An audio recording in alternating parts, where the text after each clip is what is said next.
মারুফা ইসহাক যুক্তরাষ্ট্রের ভার্জিনিয়াতে অবস্থিত old dominion ইউনিভার্সিটির ocean, earth and atmospheric science বিভাগে পিএইচডি প্রথম বর্ষে অধ্যয়নরত। তিনি ঢাকা বিশ্ববিদ্যালয়ের ওশানোগ্রাফি বিভাগ থেকে স্নাতক ও স্নাতকোত্তর ডিগ্রি লাভ করেন। তাঁর এমএস অভিসন্দর্ভের বিষয় ছিল উত্তর বঙ্গোপসাগরের মৌসুমী স্রোত। তিনি বঙ্গবন্ধু শেখ মুজিবুর রহমান মেরিটাইম বিশ্ববিদ্যালয়ে ওশান সায়েন্স বিভাগে ১.৫ বছর প্রভাষক হিসাবে নিয়োজিত ছিলেন।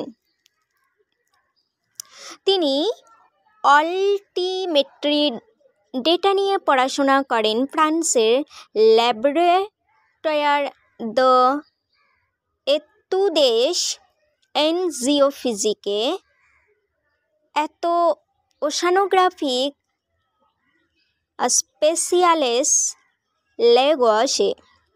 স্যাটেলাইট অল্টিমেট্রির মাধ্যমে বঙ্গোপসাগরের জোয়ার ভাটার প্রভাবক নির্ণয়ে কাজ করেছেন ফ্রেঞ্চ বিজ্ঞানীদের সাথে। পিএইচডি শুরুর আগে ২০১৯ সালের জুন মাস জুড়ে ফ্লোটিং সামার স্কুলের হয়ে একদল বিজ্ঞানীদের সাথে আটলান্টিক গবেষণা ও তথ্য উপাত্ত সংগ্রহে যোগ দেন। জলে ভরা গ্রহ এই পৃথিবী।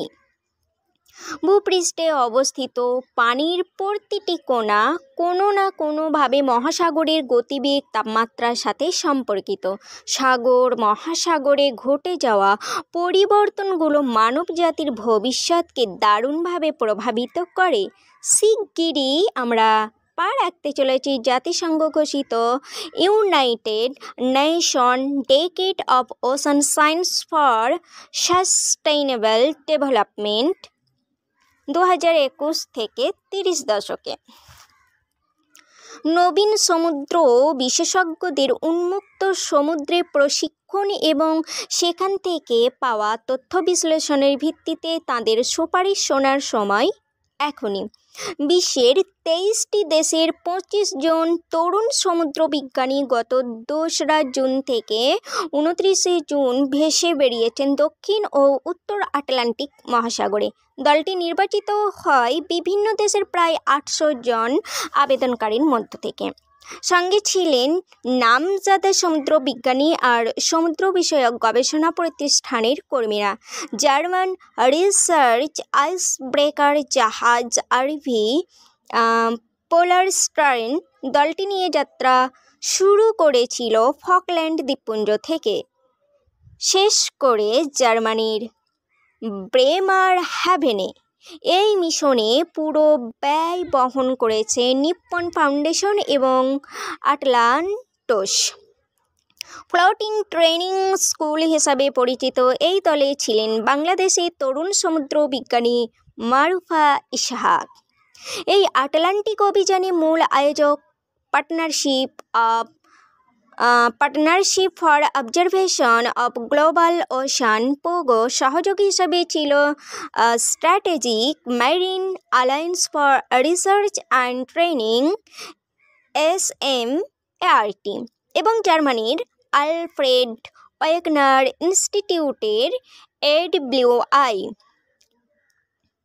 Helmholtz centre for polar and marine research.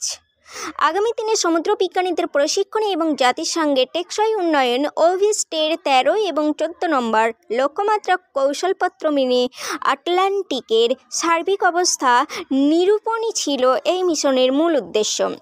অংশগ্রহণকারী বিজ্ঞানীদের সমুদ্রের নানাবিধ পরিবর্তন পর্যবেক্ষণ ও পরিমাপ করতে শেখানোর পাশাপাশি সমুদ্রতলের উষ্ণতা বৃদ্ধি, মাইক্রোপ্লাস্টিক দূষণ মোকাবিলা করার মাধ্যমে সমুদ্রকে সুস্থ রাখার উপায়গুলো হাতে কলমে শেখানো হয়। এই যাত্রার প্রথমে চিলির পুয়েন্তে এরেনাস শহরে ২ দিনের কর্মশালা শেষে বিমানে করে যেতে হয় ব্রিটেন নিয়ন্ত্রিত ফকল্যান্ড দ্বীপে। ফকল্যান্ড দ্বীপের পোর্ট স্টেইনলি থেকে স্পিড বোটে প্রায় আধা ঘন্টা চলার পর সমুদ্রের মধ্যে বেশ দূরে নোঙর করে থাকা এমভি পোলার স্টার্নের দেখা পায় দলটি। সমুদ্রবিজ্ঞান বিষয়ে বিভিন্ন উপাত্ত সংগ্রহ এবং প্রক্রিয়া করার জন্য সব ধরনের আধুনিক যন্ত্রপাতি রয়েছে। এই জাহাজে মূলত বরফ কেটে আর্কটিক অথবা দক্ষিণ মহাসাগর পাড়ি দিয়ে অ্যান্টার্কটিকার মতো দুর্গম জায়গায় সমুদ্রবিজ্ঞান সংক্রান্ত গবেষণার জন্য বিশেষভাবে তৈরি করা হয় আরভি পোলার স্টার্ন। জাহাজে ওঠার পরদিন থেকে গবেষকগণ 5টি দলে বিভক্ত হয়ে কাজ শুরু করেন। প্রতিটি দলের কাজের ধরন আলাদা। এক সপ্তাহ পর পর প্রতিটি গ্রুপের কাজের ধরন পাল্টে যায়। NASA America, Alfred Wegener institute Germany এবং আরও কয়েকটি আন্তর্জাতিক প্রতিষ্ঠানে প্রায় 15 জন বিশিষ্ট সমুদ্রবিজ্ঞানী প্রশিক্ষক হিসাবে এই অভিযানে অংশ নিয়েছেন।